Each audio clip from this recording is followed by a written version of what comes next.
That way, Mr. Wise will be able to be Mr. Wise.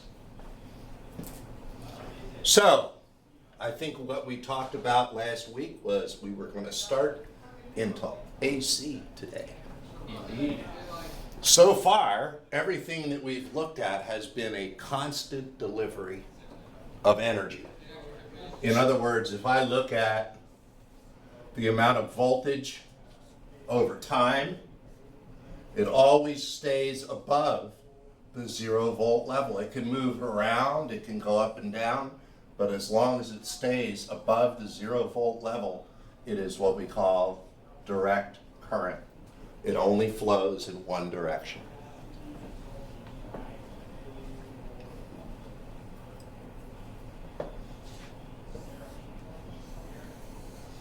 When I start to have waveforms that cross the 0 volt line, now we have alternating current because the current is flowing in two different directions.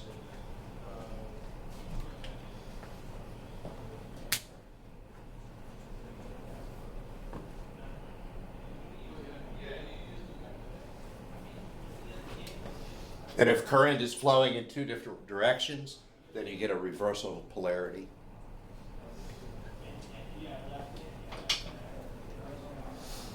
So, which do you think is more prevalent? Which do you think is more common?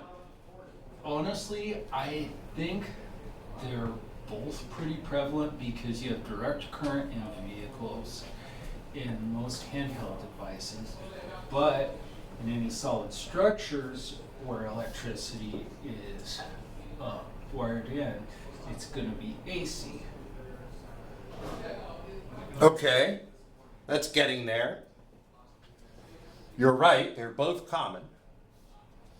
DC is more common inside of electrical or electronic devices like computers, things like that. They use a power supply to convert AC to DC. But even the electronics themselves ultimately plug into the wall, right? As that computer is plugged into the wall. So somewhere along the line, most DC devices start with AC and convert it to DC. The only way around that is to use either batteries or solar. They create DC. How do we create AC? How is electricity manufactured? Usually through the use of either piezoelectric power sources, electromagnetic power sources, photoelectric power sources, or chemical electric power sources. And chemical electric power sources are batteries, right? So when we want to make electricity, how do we make it? Where do we make electricity? Let's start there. At a power plant. Power plant. And what's at a power plant? That would be an electromagnetic generator. Okay. Now, how does the electromagnetic generator turn? Well, it depends on the power plant. If we're talking about a dam, then it uses water pressure through an impeller to spin the armature. Okay. All right. And a windmill?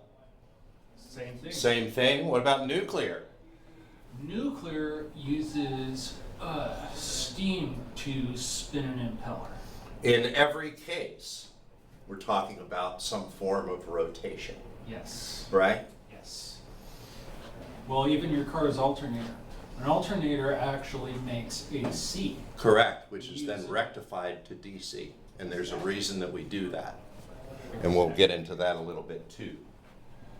It's because the alternator is far more efficient than the generator, than the old style generator. Yep, that is a true fact. It's harder to make, it takes more resources to make DC than it does AC.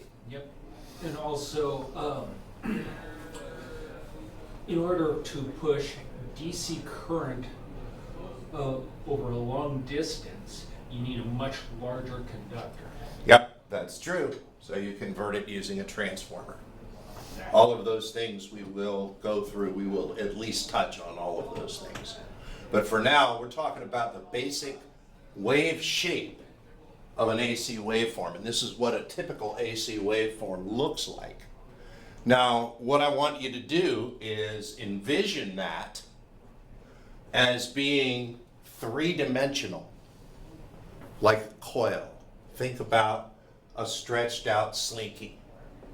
If you take a slinky and stretch it out and take a light and shine it and look at the shadow, will it not look exactly like this? Yes, it will. So we are looking at a two-dimensional representation of a three-dimensional spinning over time. Because if I spin something over time, it does this, right? And that's what we're looking at in 2 dimensions. So if you want to look at it that way, this is 0. This is one complete revolution all the way around one time. This will be 360 degrees. This will be 180. The peak will be at 90, and the trough will be at 270. And these are how we identify the points of a waveform. It is a sine wave. So we will use those degree points because that represents one complete term. Okay, makes sense? Makes sense. All right, so the question then also becomes, how do we determine, well, not so much how do we determine, but how do we represent the amount of time it takes to complete one cycle? The time it takes to complete one cycle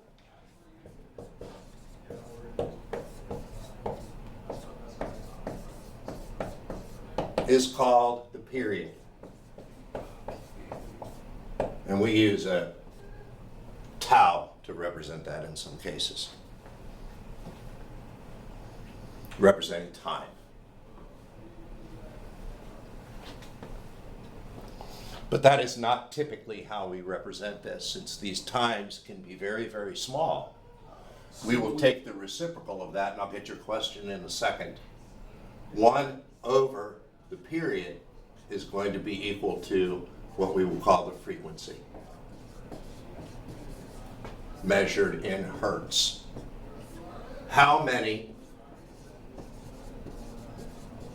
cycles per second? So we've gone from seconds per cycle. By flipping that over, we change it to cycles per second. All right, so now go ahead, your So question. in the US, we use 60 cycles per second. Yes, 60 hertz. 60 hertz. I don't know about the rest of the world. Great Britain and some other countries use 50. Okay. That's why the equipment that you use won't work.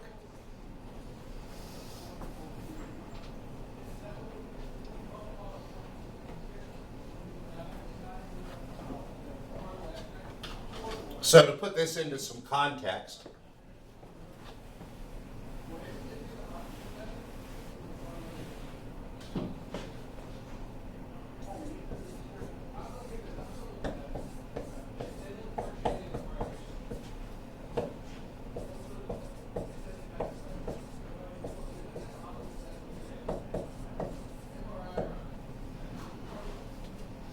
.60 hertz to 20,000 hertz is the range of human hearing.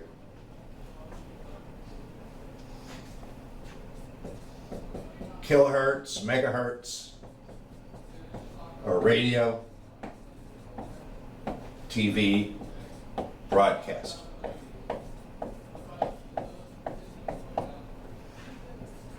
Gigahertz, terahertz, you start getting into computer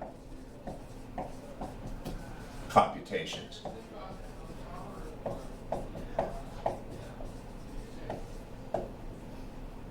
Above that, you start getting into light, gamma rays, X-rays, microwaves, etc.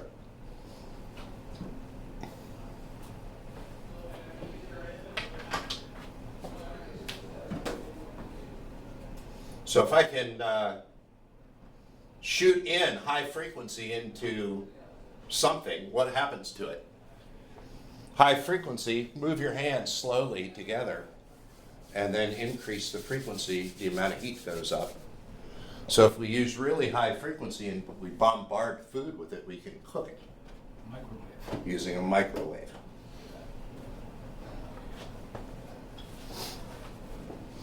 Microwave came to be from a Navy shipment. They were doing experiments with microwaves as a way to communicate. And he had walked across a microwave transmitter and discovered that the candy bar in his pocket had melted. And took that idea, gave it to someone else, and made no money off of it himself. Selfless act. Well, you know, when you think it's something that's not important, same thing. The guy that developed Velcro, same story. Saw his dog with a bunch of burrs on the side of the dog and looked at it under a microscope and saw the hooks and loops and had that stuff made and made Velcro. And nobody could think of anything to use it for. So he gave it to the guy that actually that built the plastic pieces, and he's the one that took it and made the money. Right? Now, all that, the whole, the stuff we invent is full of that Post-it notes, same way. They were invented 20 years before they were actually used because nobody could figure out what to use them for. So it's kind of interesting, you know. The guy that, what was his name? I can't remember what his name, but he worked for Firestone Tire Company. His wife was out shopping, and he was messing around with tire stuff, rubber stuff in the kitchen sink. And when she got home, he panicked and put it all underneath the sink. And while the rubber was under the sink, sitting under there with sulfur that he was also messing around with, there was a change to the rubber. And when the rubber came out, he found that it wouldn't melt when it got hot, and it wouldn't chip when it got cold. He had inadvertently solved the problem he was out to solve because his wife came home early. So, you know, stuff happens. It's kind of interesting the way that all works. And the development of stuff is full of those kind of stories. Nothing really generally happens because someone had a vision and they made it, and then someone created the vision for it. The same thing happened somewhere along the line with all of this stuff. How did they figure that out? How did they figure out that rotating a magnet next to another magnet would generate electricity? That was Nikola Tesla. But how? What gave him the idea? You know, it's kind of interesting. It's one thing to take an idea that somebody else started and build on it, but to come up with something totally bizarre yourself and then prove it to be correct. It's quite a thing to do. Nikola Tesla was an absolute genius, though.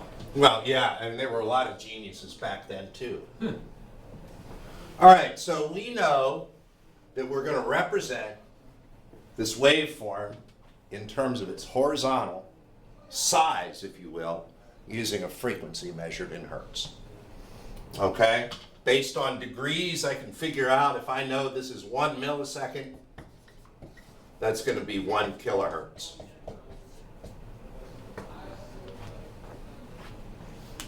Okay, 1,000 cycles per second, 1/1000th of a second per cycle. So it all lays out really nice mathematically.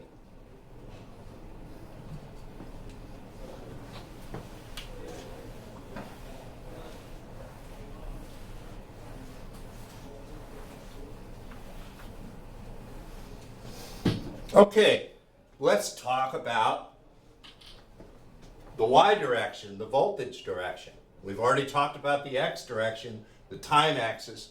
We've learned how to calculate frequency from period. And now we're going to look at the vertical axis and talk about what we will call Amplitude.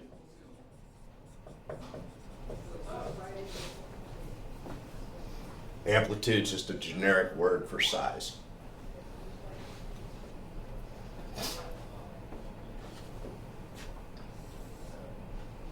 Okay, let me refresh that drawing.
Peak voltage from 0 to the top or the bottom is 3 volts. That's this distance. VP. Peak to peak, top to bottom.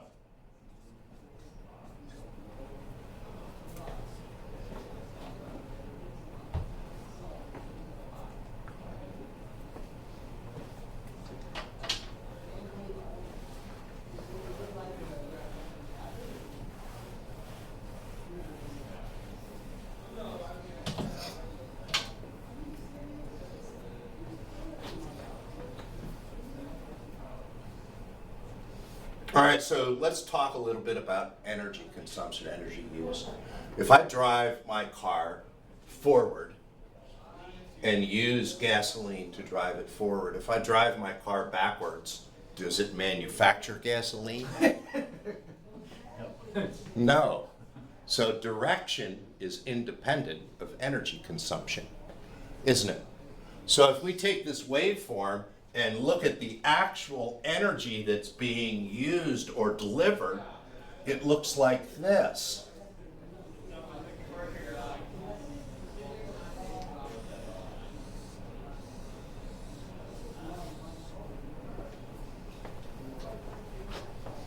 Even though the direction changes, the amount of energy remains positive. We just proved that by answering that question. Okay, so how do I get from -3 to +3? And the answer is I take -3, square it, and then take the square root of it. -3 times -3 is +9. Square root of 9 is 3. Okay, so far so good? Now, I didn't draw these very even, but what I want to think about here is that these are ridges. Think of these as you're looking end on ridges of cement. And you're going to take a cement trowel and you're going to trowel it flat. What's going to happen is there's going to be a piece right here. It will conveniently fit into that hole. You'll cut a piece off here that will fit into that gap, a piece off here that will fit into there, a piece off here, and so on and so forth. If we cut that off at a certain level, this will be the same amount of energy that it would be delivered constantly instead of in pulses. Okay? That's the purpose of a capacitor. So, well, no, the capacitor is going to do something different. Okay, the capacitor is going to do this. And we'll talk about that later. This is just a conversion measurement. Okay, so what this represents is the average or the mean voltage.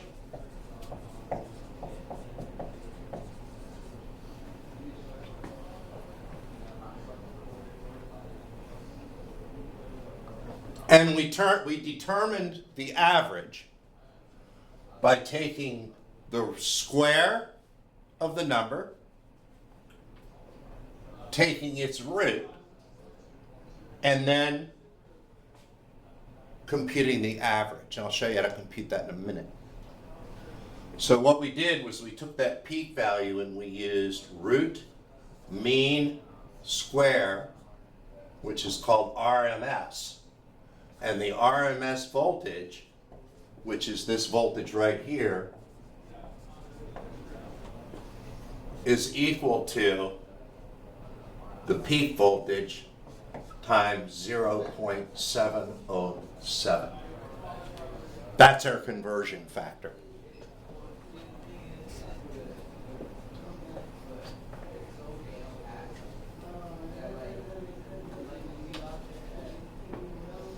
So the RMS voltage here would be about 2.121 volts. 3 times 0.707.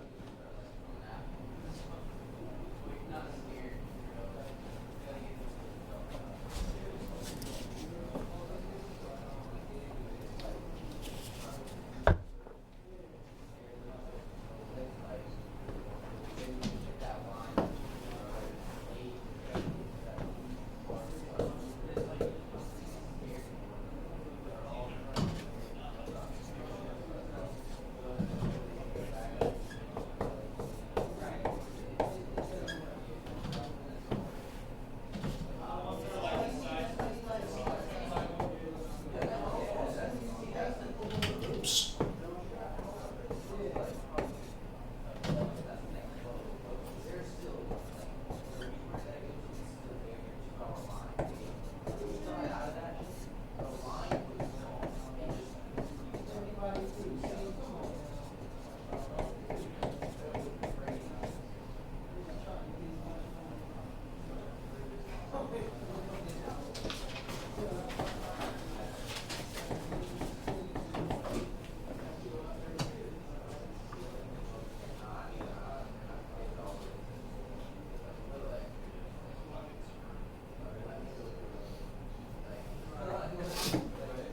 And these are your formulas.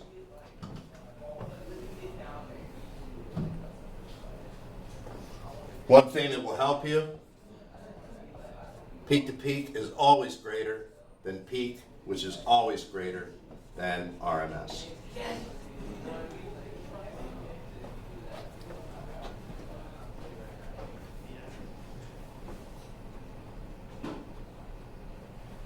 And according to the example, it'll be 6 is greater than 3 is greater than 2.121, based on the numbers we came up with.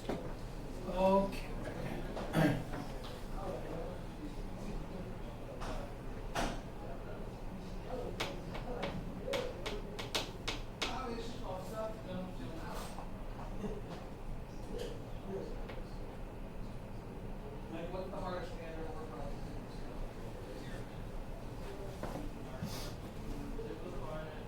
Can I get rid of the drawing? Yes. All right, so, why do we have all this? Why do we have 3 different ways to represent amplitude? So we could see the highest and the lowest points. That's peak to peak. So what was your question? My question is, why do we have 3 different ways to represent one voltage? Why don't we just use peak or peak to peak or RMS? Because they're variable. But still, I could either, another way of looking at that is, if I have $3.85, I can call that 38.5 dimes, I can call it 385 pennies, or I can call it $3.85. Why do we have one that we prefer over the other? And the answer is because it's more convenient, right? When you read voltage with a voltmeter is a little tiny thing. It can't keep up with frequencies. Okay, it cannot keep up with frequencies. So meters display an average. They work in RMS. Oscilloscopes, which we'll be looking at here shortly, now that we start to get this, measure peak or peak to peak.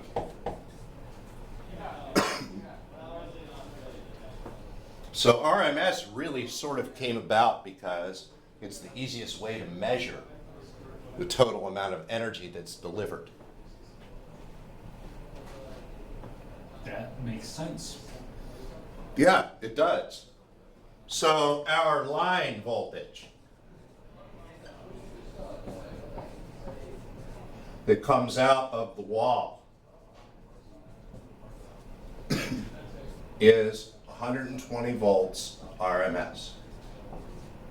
That's equal to approximately 177 volts peak, or approximately 350 volts peak to peak.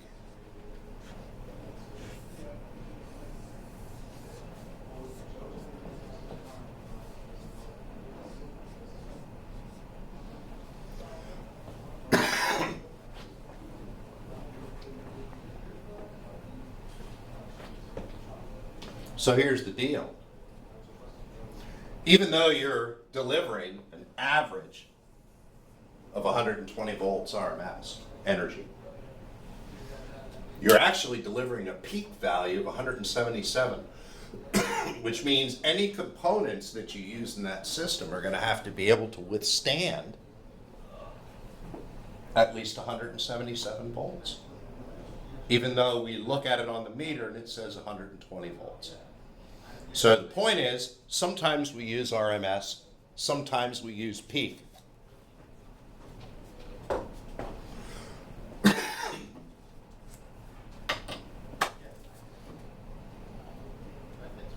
Not much to it.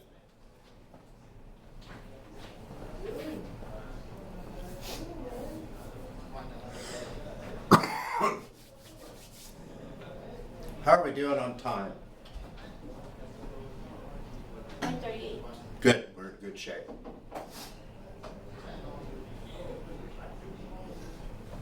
All right, so let's go ahead and, can I go ahead and get rid of this? Yes.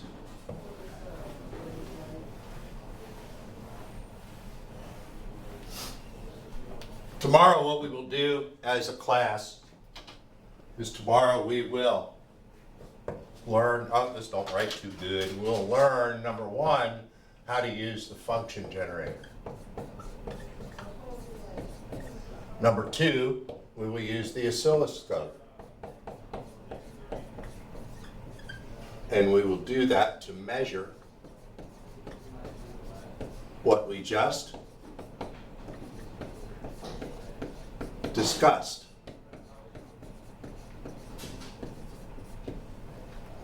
Okay, so tomorrow we'll get to see these things, right? Hook them up, make some changes, set up different frequencies and different amplitudes. The goal being that I should be able to say 3 kilohertz at 750 millivolts peak. I should be able to say that to you and then walk away and in a few minutes come back and you've got that signal up on the scope. Okay, so that's the expectation, is that you'll be able to generate and verify any frequency or amplitude that I would give you within the range of the equipment we're working with. You waiting on me? Oh, no, you continue. I just came by. You say hi. Do you know, have you met our dean? This is our dean. Hi. Good to see you. Nice to meet you. We're having a little bit of a discussion on AC electricity today. Oh, wow, that's exciting. Yeah. Yeah. So what's going on? Are you gonna be around later? Yeah, I'll come by stop. and speak to you. I'll stop up and see you then. Oh, perfect. Bye-bye. All right. Good luck. All right, so, is that doable? Yes. At least I would think so. If you guys wanna do it right now, you guys can give it a try. I will not help you right now. If you guys wanna try to figure it out, Oh, welcome to. You're not gonna blow up any of my equipment by making a mistake. Right? Right. So if you wanna mess with it, go over in the lab and mess with it. That's the spirit of what we do here. And even if you do break something, we have a budget. I shouldn't have had that on here, but you know. Stuff happens. All right, I'm gonna go ahead and shut this off. If we blow up something, I think we're